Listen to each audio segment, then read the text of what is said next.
ես դիմել եմ հայաստանական բանականության հետևած հարցադրումով։ Հնարավոր է արդյոք առանց քրեական դպրոցի մարդ ունենալ մեղադրելի կարգավիճակ։ Եվ արդյոք կա որևէ այս երկրագնդի վրա որևէ մի երկիր, որտեղ դա հնարավոր է երկու երկրներից մեկը։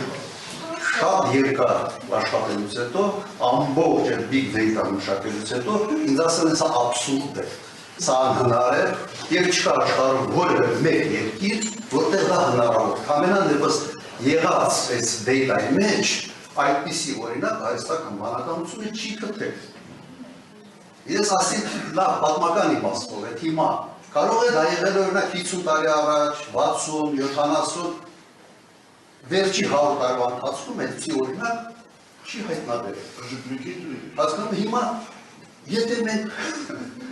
ողջամտության բանով շարժենք, այս դատականիստը չպիտի գա։ Ես դեռ գալիս եմ, որովհետև հասկացա, որ ոնց որ չես գալիս ասում եք հուսատում է, բայց ես գալիս եմ ավելի շատ բարեկամ դրսևորելով, բայց ներքին համոզմունքս, իմ ներքին համոզմունքը, որ ինչ անում ենք աբսուրդի մեջ։ Ստիպված եմ անում, որովհետև կա դատավոր, կա խցություն, կա դատախազ, որը գալիս ասում ստիպաներով վերում է, մեղադրանքներ է տալիս, բայց արհեստական բանականության պատասխանը դա է։ Եթե սխալ է բանականությունը, խնդրում եմ մեկ օրինակ բերեք, վերջի 100 տարվա ընթացքում որևէ մի երկրում, մոտ 200 երկրում այսպիսի օրինակ